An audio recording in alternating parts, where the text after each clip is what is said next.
Hi there everybody, and welcome to my tutorial and guide to OBS Studio. Obviously I've got quite a lot of stuff here prepared so that we can do all this fairly quickly, but please note I haven't got any of this scripted. This is kind of just going to be a guide and overview as to how I use OBS. We're going to go over all the different things that we can use on here. There's a lot to kind of go over and see. But first up, obviously note that these won't be here when you first kind of start up, but I'm just using this obviously to record right now. So first thing I recommend doing is going into your settings and setting up how you want OBS to act. Now I've got this, obviously the first thing that kind of comes up here are your general settings, and obviously kind of is a good place to start. It starts out on the default, which is white. We've also got the Rachni, which is kind of a weird setting. I really don't like that one because it just makes everything smaller. So I'm going to stick with where are we? Going to stick with the dark mode, just because I think it makes everything look a little bit bolder and it'll be better for the tutorial. But I've generally just kind of stuck with kind of the default usually. And bear in mind, obviously, none of this is going to take effect until you actually click apply. Obviously, all of this stuff then comes down to personal preference. You can have it automatically record while streaming, but bear in mind that that is going to be quite taxing on your system. I haven't tried it personally, and I have a decent system because I'm worried about it messing up my streams. It's something I'll probably experiment with in the future, but I will be using this kind of feature when I have an actual second device to record from. And then obviously I have all these extra settings here. This is all kind of personal preference. I've never really messed around with any of this, but you've got things like the snap sensitivity, which is going to govern kind of this feature here. So we can change the size of this, and you'll see kind of when it gets to the edges, it snaps in. Probably leave it at 10. I don't think there's any problem with that. I don't think it needs to be any more or less sensitive. Obviously moving down, we then have our stream settings. Now this is more the actual where it's going to stream. We'll go over this late. We'll go over this now, being as we're on it. I was going to do it later, but being as it's next on the thing, let's take a look at this. So obviously we have your streaming services. I don't really know what this one's for unless you have like a custom streaming server. I imagine then you'd need like a custom URL or something. That's not something that I've used. Obviously, I only stream to YouTube, but you have all of these here. I think obviously the main other one would be Twitch, and I think there's like the Stream.io, Restream.io, which allows you to do both at the same time, and I've not really used that. And then you have your ingest server. Everybody, I would imagine, just uses the primary one, and then you have your stream key. Now, to find this, you'll need to go to your YouTube channel, your live streaming part, and then stream now. Obviously, I've already done this just so that we can find it. And then right at the bottom of this page, you'll see these blacked out letters. Now, to get these letters, you need to press reveal. But I'm not going to do this right now because obviously, if you have this key, anybody can stream to whichever channel they have the keys for. There's no kind of blockage for that. There's no passwords. You just kind of have the key and you can stream. So that being said, obviously, if you want to share your channel with somebody, you can give them that stream key and they can stream directly to your channel. So putting that back down. Going back to this, that would be all of this setup. But like I say, keep this protected. Don't let anybody get hold of this. Next up, we have our output settings, and as you can see, we've got streaming, recording, and audio wall at the top. These are all done kind of separate to each other. That's really not very clear that that's selected as one audio track. Okay, so why isn't it giving me this? That's really weird. Let's reset that for a second. That's really weird. Oh, it's probably because I'm recording. So this will grayed out at the minute, so I can't actually select it. But essentially, this will start out on default, but you want to change that to advanced. The reason for that being, this is going to give you all the extra settings as we go across here, which we're going to be using. So obviously here we have our audio tracks. I recommend one while you're live streaming. I mean, unless you've got things you don't want people to hear, like I don't know if you want to listen to music while you live stream, but I don't know. I just can't see that being a very, very kind of used feature. That's obviously up to you if you want to use that. Encoder, I've always used the X264. This actually uses your CPU to do the encoding, because this is what I would consider quite a low bit rate in comparison to when we get to the recording. You'll see what I mean by that in a minute. This doesn't take too much strain on your CPU, and so that's kind of what I've been using. I've not really switched between CPU and GPU to see which one's better. I imagine the GPU would be better at it, but that is then going to start affecting the graphics of your games and lowering your frames per second, which in my opinion is the thing that is most important to the stream. So we'll go over this in a minute as to why I've got all these different settings here. Sorry. I don't use any custom buffers. I've never really messed around with any of this. Everywhere that I've looked, nobody's actually messed around with the keyframe interval, so I don't know exactly what that does. But I know that this bit here is the part that decides how much this is going to tax your CPU. And essentially, the slower you do this, the more CPU usage it's going to be. My computer is running fine on fast. When I get down to medium and slow, though, it seems to make the streams kind of jittery, and I don't quite know why that is, but that seems to be what happens. So I've kind of stayed away from those that go to fast. And it is not because my CPU isn't powerful enough, because I'm running the Ryzen 1800X. So I don't quite know what's causing that. I'm just using the main profile on here. You can use the baseline, which I think is lower performance, but that's not what you're going to want. Not used any of these tunes. Don't really know what these do. But I guess you can play around with those. A lot of this is down to experimentation, which is why I said at the beginning this is just kind of what I've found. So the most important part out of all of this, and I probably should have gone over this earlier, is your rate control and your bit rate. Now this is the speed at which OBS is going to attempt to upload your game footage. So I recommend trying to go for the constant bit rate, because it means that OBS is going to try to constantly force that up. I don't think you want to go to variable, particularly as that means that it may in fact try to go higher than your internet speed can handle. So you want to try and remain at constant bit rate. And the bit rate here is going to be dependent on your internet speed. So the way you can do this, again, I kind of got this up already. Go into Google, internet speed test, run a test. I'm going to run one here just to show you kind of what happens. So there's my download speed. Just wait for all this to finish. So I've got a pretty decent download speed, 100 megabytes per second. That's pretty cool. And then we have the up speed, which mine always kind of seems to be around 6. Now I could try to fill that out, but I'll show you something about this in a second. So yeah, you can see that I get about 105 and about 6 megabytes upload. However, I've set mine to 4750. Now you don't want to go all the way to the limit of that, because there will be points where it kind of drops in its upload speed, and that's going to create kind of lag and not very nice stuff on your stream. Now, something that can help you with this, and hopefully people don't hate me for this on my channel, but if you start streaming like so, down in this bottom corner you'll actually see how much you are uploading per second. And essentially you just want to keep an eye on this as you're kind of playing and you're doing stuff, and you want to kind of be on the cusp of where that ends up at. And mine will occasionally dip down to about 45, maybe 4600, but most of the time it stays at around 5. That's why I've gone for 4750. So we're going to stop that now. Just wanted to show that. Obviously, that's probably going to annoy people on the channel. I'm so sorry if that confused anybody. So with that being shown, go back into our settings, back to output. So that is how to start a live stream. There's going to be more live streaming information for later, kind of setting up the actual screens and stuff. Okay then, so moving on to the recording tab. Sorry, I'm just making sure this is recording. I just had an issue with my mic, which I'm going to need to try and pay attention to. You have got quite a lot of settings here, and you can actually get even more control over your recordings by changing your recording type. I stay on standard. I've not really found a need to go into the nitty gritty and change and fiddle with everything. But if that's something that you kind of want to experiment with, that's cool. You can obviously always revert back to your defaults anyway. I've always recorded in MP4. I mean, it gives you all these warnings here, but it seems to be the best for going into kind of video editing and stuff like that. So I've stuck with MP4 on there. You've then obviously got your audio tracks.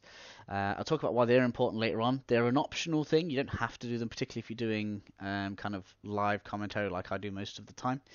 So that is a preference thing. But we'll go over how you can use those and what they're good for later on. Encoding is done by my graphics card just because it's capable of kicking out better graphics and quality.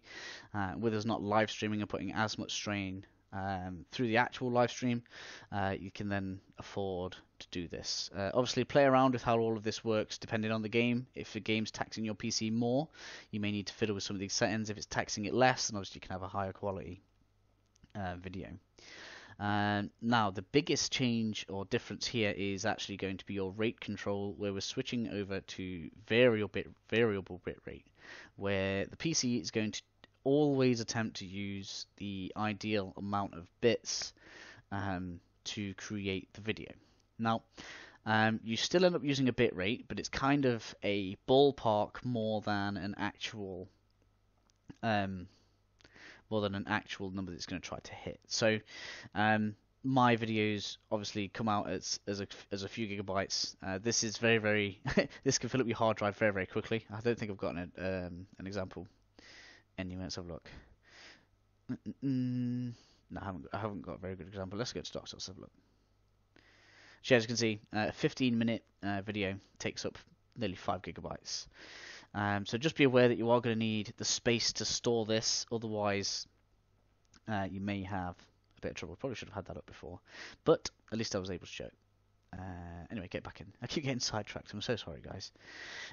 So with all of that shown, we've also got our presets down here as well. So I always set to high quality, just because I don't need to be set on performance, just because I've got a very good rig at the moment. And I'll probably show that as well, just so you guys can kind of see.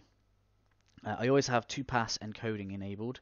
What that actually does is it essentially means that when this is finished recording, it will check it over again and see if it can save you some space. So that's pretty good. And again, these are things that I've not really kind of seen much about, and I've not really had any reason to use them. Then we go over to audio. Now on here, you'll see that I have all this actually set to 256, and that's because that's actually the bitrate that my video editor, which is the Coral Video Studio X10. Yeah, as far as I could tell, it uses 256 bitrate for the audio anyway, so there's no real need to go up to 320. So I'll just keep that there. And that is all of our outputs done. Now we have our actual audio settings, and there's a few things here we kind of need to check whatever it is you're doing. Obviously, as you can see, all of my stuff goes through my headset. That's mainly because of limitations of my setup, because I don't have a spare room, so this is all done out of my living room. So I don't actually have anywhere to put like a setup mic or anything like that. So everything goes through a decent headset. And the Razer Man of War headset is actually the best headset mic that I've heard so far. Bear in mind it needs to be wireless. There are probably better wired ones. And you'll see that my sample rate is set to 48 kilohertz. Now I'm going to show you why that is. And to see this, you're going to need to right click on your little speaker in the right hand corner, go to your recording devices, and you'll see we have our headset displayed here. Obviously this is where the PC picks it up. And going over to advanced, you'll see that my headset's default format is actually set to the same. Now make sure these are identical, otherwise you're going to have problems with your audio. And you can see kind of the different types of quality of audio you have here, and as you can see, this is just better. So I'm going to make sure nothing's changed there whilst we're doing this, and that sets up your microphones. Obviously, you can have multiple different types of audio and all that kind of stuff. Depending on how you want to do it, you can have different mics from different places, different people talking in. That's all cool. You've also got some of your preferences down here, where you can have push to mute and push to talk and that kind of stuff. I don't use any of this, but obviously if you do this, you'll need to set up yourself some hotkeys. We'll go over that fairly shortly, as you can see. Now then, video. Obviously, you can't change this right now. This is something that you're going to want to actually change depending on what it is you're doing. Now, base canvas is actually what my screen is recording in, and then output scaled is what you want to output the video in. So I'm currently in 1080p. And I'm outputting in 1080p, but say for example, and this is kind of where you want to change stuff, because obviously I'm good at 60 frames per second as well right now, because this is a recording. Now when it comes to live streaming, like I was saying before, you want to get a steady stream going. You want to get as much frames per second as you can. So I very often will drop down to 720p on both of these, and I actually drop this down to 16 samples instead of 32, just to keep everything smooth. I've not tried reaching 60 frames yet. It's probably something I'm going to try doing in the future, but I really don't want to push it too hard because I really don't want a jittery or stuttery stream. I'd much prefer it to be nice and steady, and the main reason for that is because you're going to want to give anybody watching your videos or live streams the highest quality possible. So that is why this is something you're probably going to fiddle around with depending on what it is you're doing, and it's the main reason that I don't really kind of record and live stream at the same time. Next up we have our hotkeys. Try to use hotkeys that aren't going to be too invasive of your games. I've used the page up and page down buttons just because I tried using like something generic like record, R for record with Control Alt, and it just ended up kind of doing stuff in my games. So I recommend those particular ones because they don't seem to be used in many of the games. So I could just do page up for uploading and then page down for recording, which kind of makes sense for me because that's going down onto my hard drive and up onto the internet. So. Obviously, you probably, if you use transitions, which we'll go over in a second, or studio mode, you may want to switch something into there, but I don't really use those right now. They're probably pretty good for live streaming, if that's something that you kind of want to do, switch between different kind of outputs and stuff. We've got all this stuff here. I've not really used any of this either. I may have to tinker about and see what actual display capture is. You know, I kind of just went in and, oh yeah, I want those, and I've not really checked all this stuff at the bottom. But obviously we can mute the mic. Oh, this is pretty self-explanatory down here. But I would like to see this. I wonder if this kind of displays the capture screen whilst you're recording, which would be pretty cool. But again, not really required, particularly with how I tend to do stuff as well. Lastly, we come down to advanced. Here you can actually set things like the processing power. I've left that on normal. No real reason to put this any higher. Otherwise, that's just going to start messing with the computer. And basically, that is how your computer prioritizes OBS over other programs. Obviously, my audio is down here. This is the file format, and again, I've not changed this. This essentially just makes it so that the base file names are date specific. So as you'll see, this will be basically a time date stamp on the videos. Obviously, I can show this in here. So this is all date timestamps. I don't see a real reason to change that because that's a great way to identify stuff, particularly across lots of different games, unless you want to be switching it for each time you record here and have it readily titled. That's kind of an advantage, but I don't see why you would want to do that every time. Obviously got things like delays, automatic reconnects. This is something that you may want to play with if you're having trouble with your streams. I had a few issues, but that was mainly due to my internet, I think, or maybe even Dark Souls, who knows. But essentially, keep this enabled, so if you're streaming it, try to reconnect. There'll be a 12-second delay, so you can change that. I might even change that to 2 right now. And obviously, you can have a maximum of how many tries. Obviously, after 20 times, if it's not reconnected, there's probably a problem. And that is our settings all sorted. So with our settings sorted, we can actually start going over all of the rest of the stuff just here. And we should probably start with switching into studio mode. Now I'm going to try and make this seem as seamless as possible. While I was trying to do this earlier, I kind of create a scene and it just made the whole screen go black because it just immediately switched to it. When you switch to studio mode, you'll end up with 2 screens like this.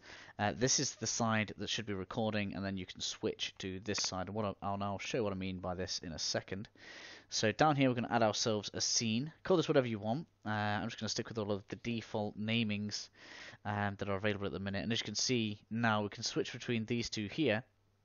And this screen changes to show whichever one it is that we may want to switch to in the future. But this one is the one that's currently being recorded. So kind of required for what we're doing at the minute. So we're going to set ourselves up a scene in here. The first thing we're obviously going to want to do is add ourselves a game capture. Where are we? We've got a game capture in here like this. So we're going to put this in. I like to have it on a specific window, mainly because a lot of the time I play in windowed mode so they can see how everything else is doing. But this depends on whether or not you're recording, whether you're live streaming, whether you've got a multi-screen setup. This is going to be dependent on that. You've got the capture foreground window with hotkey as well. And basically, if this doesn't detect the game, this is a pretty good way of getting around it, where you can kind of be playing on the game and then capture the foreground with a hotkey. That's if you don't want to try, getting a full screen capture instead. So with all that done, we're going to go on specific window here. I haven't got a window to select at the moment. I am going to... well, I was going to put a game in, but unfortunately I've closed it down. That's fine. So next up, that is all. Well, that's all done. Next up, you're going to want to add, because this is specifically for how I live stream. Something that I like to add is a browser source. So we're going to put that in there like that. I like to put the width at 300 because it makes it a decent size. And as you can see, that's actually going to start out as just the OBS Studio kind of, what's the word? Website. Sorry, I'll get my words out eventually. But what I advise doing, and this is something that I like to do with mine, and I'm going to have to get all this back up now. I'm so sorry, guys. I should have re-prepared properly. So in here, you have our little dots on our live stream page, and we can pop this chat out. Now, what we can do is we can actually copy this out, go back to our OBS, and we're going to put that in here. When we press OK, that's now going to switch to our YouTube chat, and as you can see, that's actually got the message that I wrote in there earlier in there. But obviously that big blocky white pane there isn't particularly attractive. So I highly recommend this chat style generator. On here, obviously we can select a lot of different things. One of the ones I really like is the animating of text in and out, which basically means you can set a value here, so that's 20 seconds, and you'll tick that. In fact, so let's do this to 2, so you can kind of see it happening as we go through this.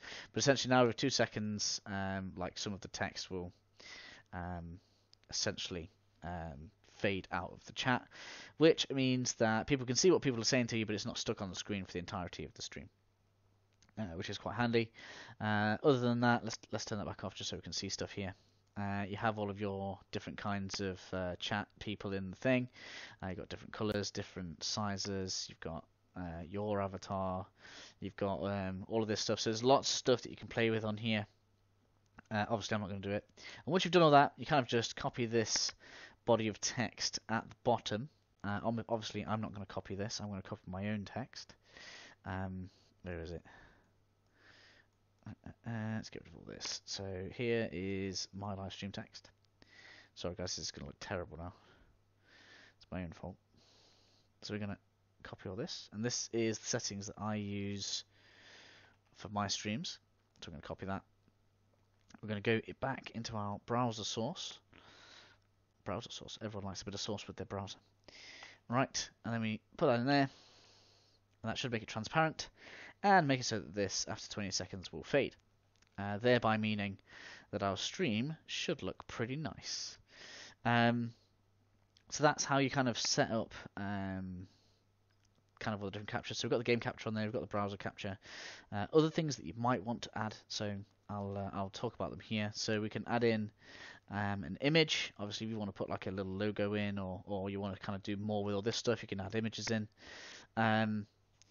And then obviously at the bottom you have video capture device. So if you happen to have a webcam and you want to put your face on it, that's all going to be on there. Obviously I don't actually use or have a webcam, so that's not something that I personally have done. But with all of that sorted in there, the final thing that you're probably going to want to look at is your audio settings. So first up, all of your audio is on this side. So you've got your little mixer, and as you can see, I've got all of my kind of sound set up in there, and as you can see, you've got all of these different levels of bars. Now I have my mic set to maximum, mainly because most games are quite loud, and they will drown you out, particularly if you're quiet like I am. So play to your strengths with this. Obviously play around with this and the actual volume of the game, get it to where's ideal for you, do some experimentation, make sure you keep on testing it. Although, obviously be aware that some games are quieter than others. I recently played Hellblade and that game was very quiet, so I actually needed to turn some of this up. The other thing you're going to want to look at is in your advanced audio properties, and this is where you get to play with your channels. Now, as you can see, I have already played with mine. My mic is on channel 1 and channel 2. My desktop audio is on channel 1 and channel 3. along with the other one as well. Now the reason I've done this is because then I have one solid recording line with all of the audio on it if I want to keep it all together. I then have my chat, and I then have my desktop audio. And when you feed this into a video editor, you can split all this off into separate tracks. You can use it however you want to use it. So I like to do this just because it kind of makes everything a little bit nicer. And that, provided I haven't forgotten to mention anything that I've already mentioned, which would be terrible, but that should be fine. That is all of the different things. I suppose the other thing... Oh, did I mention about transitions? I did mention about transitions. I'm sorry, guys, I'm rambling now. And that is everything that you need to know about OBS Studio. I think the only thing that I haven't mentioned that I probably should is about file pathing. Where do we pick the file pathing? I can't even remember. It's been that long. Where are we? Where are we? No, this is going to look horrible now. I bet it's in here.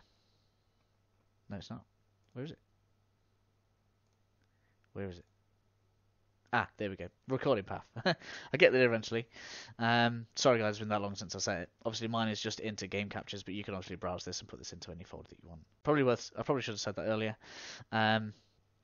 But that is everything you need to know about OBS Studios. If you've got any questions or anything like that, feel free to fire them at me. Please bear in mind though that I'm no PC specialist, so in terms of specs and stuff, it would be best for you to kind of experiment and make sure you get the best out of your own rig. But this is what I think is pretty ideal for anything that you might want to do, provided you've got a decent internet connection and kind of hardware to spare. Hope you've enjoyed this, guys. If you have, please feel free to subscribe to the channel. Love to see you around, and I will catch you next time.